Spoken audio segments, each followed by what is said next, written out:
Bueno, muy buenos días a todos, muchas gracias por venir.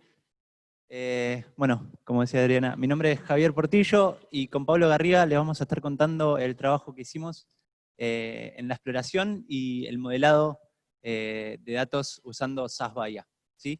A diferencia del caso anterior, nosotros en SAS, nuestro fuerte es la parte predictiva, ¿sí? Así que todo nuestro trabajo va a estar más enfocado en eso, en la parte de la predicción y de la construcción del modelo. ¿Cómo les vamos a contar lo que hicimos? Bueno, básicamente vamos a empezar por el final, ¿sí? Les vamos a contar cuál fue el mejor modelo que obtuvimos y después vamos a desglosar un poco eso y contarles cuáles fueron los pasos que hicimos para llegar a ese modelo final. Pablo les va a contar una parte de exploración y después vamos a hablar de un detrás de escena de qué significan los resultados que obtuvimos con el modelo y qué podemos hacer con esos resultados.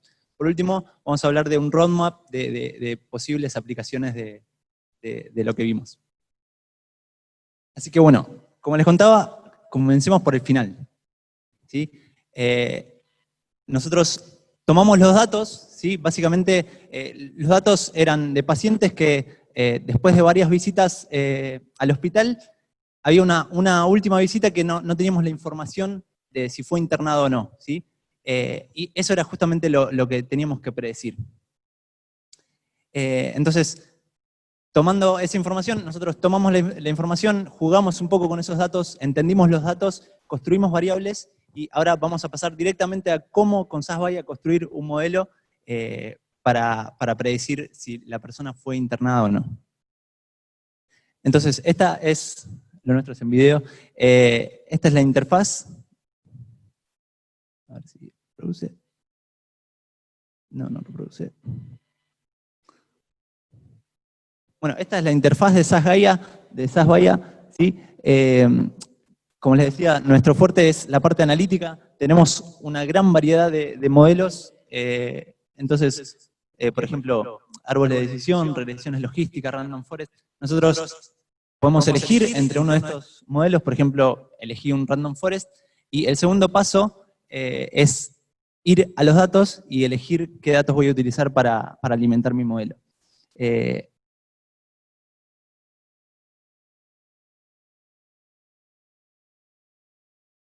Por otra parte, todas las variables que tenía como entrada, ¿sí?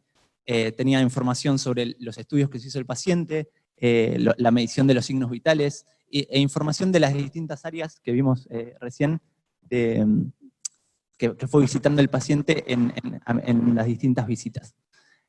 Cuando elijo todas estas variables, en muy pocos segundos se crea el modelo y yo puedo visualizar cuáles son las variables que mi modelo consideró importantes y además puedo saber cómo es el desempeño del modelo, ¿sí?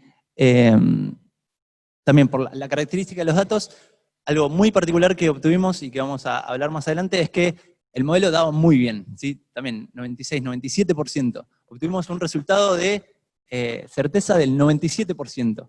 Después más adelante vamos a ver qué significa eso y cómo lo podemos utilizar. Pero ahora los invito a ir al principio, a ver cómo llegamos hasta este punto. Así que los dejo con Pablo, que nos va a contar un poco de la parte de visualización. Buen día a todos, gracias por la invitación. En este caso, la idea o el desafío tenía que ver un poco con contar esta historia a partir de los datos, y decidimos crear una aplicación analítica utilizando nuestra plataforma Bahía. Y para comenzar, lo que hicimos fue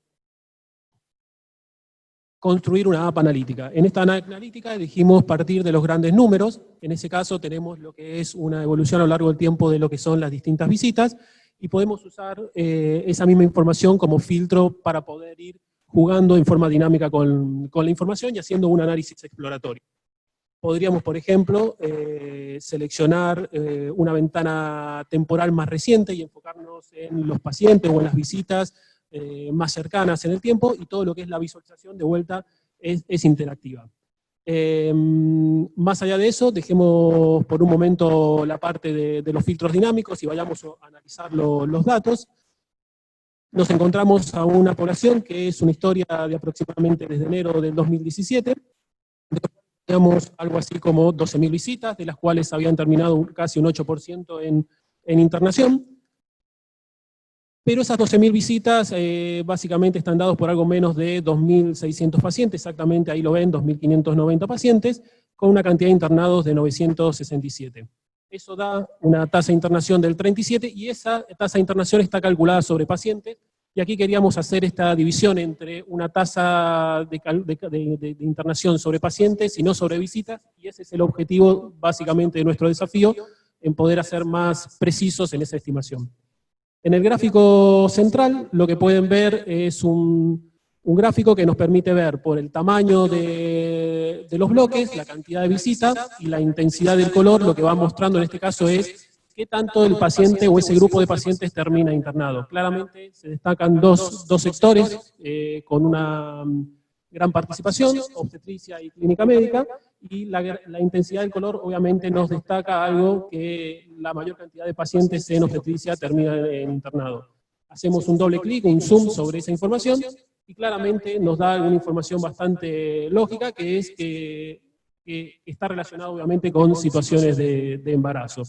Ahí vemos otro segmento, que es el segmento de cardiología, donde la intensidad del color nos muestra también que desde el entorno visual que podemos entender que hay una alta tasa de internación, a pesar de que el grupo tiene una menor cantidad de visitas. Clínica médica sería un grupo interesante a estudiar porque tiene muchos casos, sin embargo, la tasa de internación es relativamente menor. Esto que un poco es lo que nos muestra la trivialidad de los datos, es decir, que desde las situaciones donde el cliente visita una guardia obstétrica termina internado, es realmente un problema metodológico para nosotros al momento de predecir, ya que, por ejemplo, ahí selecciono clínica médica y me quedan solamente 55 casos de internación dentro de un grupo de 1.800 pacientes distintos, lo cual va a hacer que nuestros experimentos analíticos estén bastante sesgados porque tenemos una pequeña muestra para poder trabajar. Esto ya nos empieza a hablar un poco del problema metodológico. Dejando de lado la visión paciente, visión visitas, y pasando a una visión paciente, armamos una ABT, que es básicamente una tabla de clientes con toda la información. Y la idea era, nos quedamos así con 2.100 pacientes distintos, y la idea era sacar, por un tema metodológico, todos esos pacientes que íbamos a predecir. Entonces, por un tema metodológico, definimos concentrarnos en una población que son algo así, un poquito más de la mitad, 2.100, de los cuales un poquito menos de la mitad son clientes a predecir. Lo que vemos en esta primera visualización es básicamente que entre clínica médica y obstetricia se llevan el 80% de los pacientes, claramente con una tasa de internación muy sesgada hacia lo que es la población de clínica obstetricia. Si viéramos, por ejemplo, un corte por género, podríamos llegar a la conclusión errónea de que, obviamente, nos visitan más las mujeres y que la tasa de internación es mucho mayor, pero esto tiene que ver, obviamente, con la asociación entre los datos. Ahí, si, por ejemplo, filtramos clínica médica, esa primera apreciación que podríamos decir donde había una diferencia en tasa de internación entre hombres y mujeres, realmente no lo es, porque en realidad está muy influenciado por la variable. En este caso, vemos una distribución por edad, tenemos una distribución binomial con dos picos, uno en edades de 37 y otro en edades de 70 para arriba, pero nuevamente vemos que también tenemos gran cantidad de casos de internación en edades menores. Si filtramos lo que es la parte de obstetricia y nos quedamos, por ejemplo, con el otro grupo grande que es clínica médica, vemos que tenemos un grupo de pacientes con edades avanzadas y con mayores tasas de internación. Para ver esto más claro, decidimos cambiar la edad de paciente y jugar con una edad un poquito más agrupada. Este es un rango de edad, y donde vemos un poco esa misma conclusión. Nos visitan en nuestras guardias de clínica médica cada vez pacientes con mayor edad, y la tasa de internación correlaciona positivamente con el nivel de edad de la persona. Sacamos los filtros con los que estuvimos jugando y jugamos ahora con un poco de una visualización más bivariada. En este caso vemos la combinación entre el género y la edad de la persona. Claramente se vuelve a ver lo anterior, es decir, en caso de mujeres hay una concentración muy fuerte en lo que es la parte de edades menores 40, relacionado también con una situación de embarazo que estuvimos marcando. Decidimos jugar también con la hora de llegada a la clínica. Ahí vemos que tenemos un pico a partir de las 8 hasta las 12 del mediodía. Y la hipótesis que tenemos acá es, bueno, básicamente, como podemos ver, correlación inversamente también con lo que es la tasa de internación. La tasa de internación crece inversamente en horas de la madrugada y en horas de la noche. Obviamente acá hay una hipótesis para profundizar que tiene que ver con esto de que posiblemente el médico esté menor acompañado, el médico de guardia, para poder hacer interconsultas, y esto genere que esa mayor tasa de internación en horarios fuera de horarios normales, de horarios de actividad. Aquí la idea era un poco empezar a segmentar la población, entonces seleccionamos un grupo de población de edad más avanzada, y la idea es estudiar un poco si había algún factor, alguna caracterización del grupo crónico. Ahí separamos la población entre las personas que fueron hospitalizadas o internadas y no, y vemos que tienen una mayor cantidad de estudios clínicos, nos visitan mucho más frecuentemente, cerca de 3 veces por mes. En general, sus análisis clínicos le dan mucho peor, o sea, le dan 12% por fuera de los límites normales de sus análisis clínicos. Son personas que tienen, la antigüedad de sus análisis es generalmente menor, y la verdad, también son personas que venían arrastrando ese problema o esos análisis clínicos por una mayor cantidad de tiempo. Es decir, esto un poco nos permite empezar a entender nuestros clientes y a entender un perfil de cliente que puede aparecer, que es el perfil crónico. Con esa idea construimos un clúster. El clúster tenía que ver con pensar hacer alguna actividad más preventiva, entonces buscamos algunas variables que tuvieran que ver con eso, indicadores propios del paciente como la edad, el sexo, la cantidad de guardias que viene por mes, la cantidad de estudios, la cantidad de estudios que no le dieron bien, el índice de masa corporal, es decir, ahí visualmente hay pocos, pero utilizamos una mayor cantidad. Utilizamos también una técnica de K-medias, nos permitió, construimos 3 clústeres, o sea, 3 clústeres, nos dio la herramienta. Como pueden ver arriba a la derecha hay 3 bloques. El grupo celeste es algo así como 1000 individuos. Si seleccionamos ese clúster y jugamos con esa información, obviamente el primer clúster segmentó a ese gran grupo que veníamos charlando, que es el grupo de obstetricia, ese grupo de poblaciones de embarazo, y obviamente cuando ya selecciono el grupo puedo seguir construyendo clúster sobre ese subgrupo. Pero lo que es interesante es, por ejemplo, concentrarnos en este segundo clúster. Es un grupo también de interesante valor en cantidad de gente, y en cuanto a tasa de internado es una tasa de internado bastante alta, y como podemos ver son un clúster de personas con edad avanzada, de sexo masculino, por una cantidad de guardias más bien baja, pero que sus estudios no se están haciendo lo suficientemente de estudio, y sus estudios no le dan lo suficientemente bien. Es decir, que podría ser un grupo interesante para poder hacer alguna actividad más de prevención y de concientización a la hora de poder trabajar con ellos.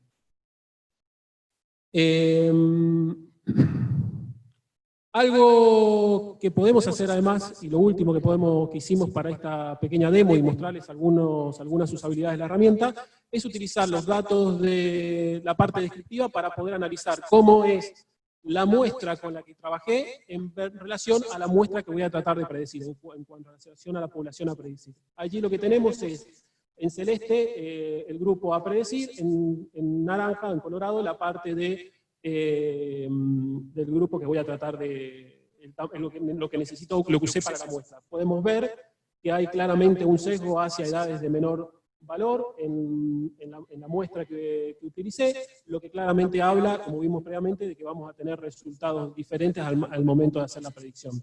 También en el primer gráfico vemos que hay un sesgo hacia lo que es obstetricia y clínica médica, que ya vimos que eran grupos de altos niveles de internación.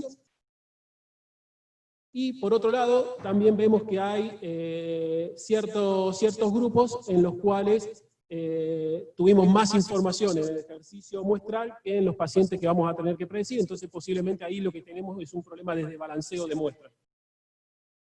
Algo que hacemos también desde SAS es acompañamos a las empresas en todo lo que es la construcción de una experiencia o una estrategia analítica, y algo que recomendamos también es trabajar en buenas prácticas al momento de armar una visualización, tratando de generar temas de homogeneidad, de visualizaciones que agreguen valor y que de alguna manera permitan llegar a insights de valor. Una buena práctica es, por ejemplo, dejar ciertas visualizaciones que no agregan valor debajo, pero que no ocupen espacio visible dentro de lo que es el template de trabajo. Bueno, un poco eso fue el resumen de la parte exploratoria. Lo dejo con Javier para... Dale, muchas gracias, Pablo. Y ahora les pido entonces que nos acompañen a al final de la película, al modelo que teníamos, para entender y para analizar un poco ese resultado que obtuvimos, ¿sí? Habíamos dicho que habíamos logrado un 97%, que estaba buenísimo, en principio, pero no, la verdad que no está tan bueno eso. Les podríamos haber mostrado ese modelo y decirle, obtuvimos un 97%, qué bueno, pero la verdad es que primero que para lograr ese resultado hicimos algunas cosas que no estaban tan bien, si las queríamos contar, porque nos parecía muy bueno contárselos, porque son errores que pasan muchas veces y que podían aportar mucho a nivel metodológico, de mejores prácticas o qué hacer con el resultado una vez que obtengo un modelo como este. Entonces vamos a ver algunos detalles. La primera es la selección de las variables que voy a utilizar para construir el modelo. ¿Sí? Si yo me fijo en la importancia de las variables, por ejemplo, están las horas que pasa el paciente en el hospital, el motivo de internación, esas son todas variables que yo tenía en el momento de la internación. ¿Sí? Esto fue algo que hablamos con Adriana y me dijo, sí, no las uses. Bueno, está bien, no las uso, pero podría construir un modelo. Si yo lo único que quiero es construir un modelo que me ande bien, puedo usar esas variables y puedo mostrar un 90 tanto por ciento y decir, este modelo anda genial. Bueno, el tema es, cuando lo quiero llevar a producción, cuando quiero hacer que ese modelo me aporte valor, ¿voy a tener esas variables? ¿Sí? ¿Voy a lograr de verdad un 97% en la predicción? O sea, cuando llega una persona, ¿voy a saber con 97% de certeza que esa persona fue internada? Bueno, la respuesta es que en la gran mayoría de los casos no. Entonces, bueno, uno de los primeros pasos para llegar a un mejor modelo fue sacar esas variables que no tenían que estar, ¿sí? A pesar de sacar esas variables, seguíamos obteniendo un muy buen modelo. Y una de las cosas que observamos es que en la importancia de variables era muy importante si la persona había visitado muchas veces el área de obstetricia, ¿sí? Y pensamos, bueno, y sí, es lógico que si la persona está embarazada y visita muchas veces obstetricia va a terminar internada.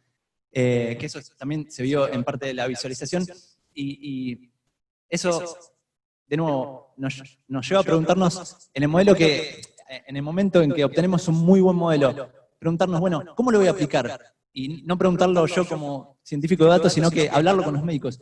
¿Cuál es el valor que le va a aportar tu modelo? ¿Cómo lo vas a usar? ¿En qué momento vas a hacer esa predicción? ¿Y qué te sirve a vos saber, para qué te sirve a vos saber si esa persona va a estar internada o no? ¿Sí? Ese comentario para que entender que no solo hay que quedarse con el resultado, sino que hay que entender cuál es la aplicación del modelo. Bueno, esta era la parte del muestreo del bias, ¿sí? Que si analizo, había solamente 164 personas que fueron internadas, ¿sí? Que no eran por obstetricia o por embarazo. Entonces, ¿puedo construir un modelo que de verdad me prediga si la persona va a estar internada o no con 164 casos? No, la verdad que no. O sea, lo puedo construir, lo puedo mostrar cómo se hace, pero no lo voy a poder aplicar. Después, bueno, hay cuestiones de si yo quiero estudiar, por ejemplo, eventos anómalos, sí, es algo que tengo que tener en cuenta, que tengo que construir mi modelo teniendo en cuenta eso, pero siempre pensando en qué es lo que quiero lograr con mi modelo, ¿sí? Y no solamente viendo que obtengo un buen resultado. Y por último, el tema de las expectativas. Bien. Muchas veces espero lograr un 90% de predicción y la gran mayoría de veces no es necesario, no es posible y no es necesario, ¿sí? Hay veces que obteniendo un 70% ya puedo aportar mucho valor y es un modelo que está bueno igual. Eso como parte del modelo. Y por último les queríamos contar, hablar un poco del roadmap analítico, o cómo pensamos que se va a desarrollar el mundo del analytics en la parte de salud en estos próximos años y cómo podemos aportar nosotros desde nuestro lado. ¿Cómo contar esto? Bueno, por un lado podemos hablar de ejemplos, ¿sí? Y por el otro, entender qué necesitamos para estar preparados para ese momento de desarrollo analítico. En lo que es ejemplos, podemos dividir los ejemplos que se están aplicando en otras partes del mundo en dos grandes grupos. Por un lado está la parte operacional, ¿sí? Que básicamente es usar herramientas analíticas, ¿sí? Para ayudar en el soporte del día a día de un centro de salud, ¿sí? Eso puede implicar modelos que optimicen el tiempo de los pacientes, el número de camas, ¿sí? Hay mucho en lo que es IoT, en seguimiento de pacientes, simulación de procesos, costos, todo lo relacionado a la parte más administrativa. Y por el otro lado está la parte de la salud del paciente o de la población, ¿sí? La cantidad de datos está creciendo muchísimo y hay muchos modelos que utilizan esos datos, ya sea no solo de salud, sino sociales, ambientales, incluso genómicos, para construir modelos que permitan predecir mejor el diagnóstico, diagnosticar mejores tratamientos, ¿sí? Mejorar el acceso a la atención, por ejemplo. En particular, queríamos mencionar muy brevemente dos de estos ejemplos que ya están siendo aplicados. Uno es el Healthy Nevada Project, ¿sí? Es un instituto en Nevada que está utilizando SAS para analizar información de 50.000 pacientes y también algo muy interesante es que está incluyendo la información genética de esos pacientes, ¿sí? Y está haciendo modelos para predecir la relación entre factores de riesgo y además para entender, para lograr un mejor diagnóstico. Otro ejemplo es este hospital alemán, que es muy curioso porque cómo está dividido, funciona con muchas áreas y cada área es evaluada de forma independiente, pero además se le provee a esas áreas las herramientas analíticas para sacar sus propios insights. Eso se pensó de esa manera, ¿sí? Para que cada grupo y cada médico, cada empleado entienda el valor analítico que hay en los datos y pueda usar las herramientas, y como se mide la performance, ¿sí? Es una necesidad, se vuelve una necesidad usar los datos para mejorar los procesos. Entonces, se logró mucho en ese ejemplo desde el punto de vista analítico. Por último, para cerrar, les queríamos mencionar ¿cómo logramos esto? ¿Cómo logramos que esto pase acá también? ¿Sí? ¿Qué es lo que necesitamos? Bueno, en SAS nos gusta mucho este concepto de madurez analítica, ¿sí? Lograr poner en práctica, implementar modelos analíticos es un proceso que requiere el desarrollo de muchas áreas. Mientras más maduro analíticamente estoy, más valor le voy a poder sacar a mis datos. Entonces, en un principio voy a poder hacer reportes, ¿sí? Básicos que me den poca información. A medida que voy avanzando, voy a poder ir obteniendo más información de los datos hasta poder llegar a hacer análisis estadísticos más complejos y, por último, lograr implementar modelos predictivos que me aporten mucho valor, ¿sí? Este es, de nuevo, un proceso que requiere el desarrollo de muchas áreas, pero que bueno, también es una cuestión cultural de que hay que entender todo el valor que nos pueden aportar los datos, ¿sí? Y trabajar para ir en esa dirección. Creemos que este evento es una oportunidad muy, muy importante para ir desarrollando esos conceptos para ir en esa dirección. Así que, bueno, nosotros como SAS nos gustaría poder seguir acompañándolos en ese proceso y aprovechamos para agradecerle la posibilidad de estar acá. Así que bueno, eso es todo. Muchas gracias. Bueno, muchas gracias Javier, muchas gracias Pablo. No sé si el público tiene alguna pregunta para hacerles. En el auditorio virtual no hay, ¿no? ¿Tampoco? Sí.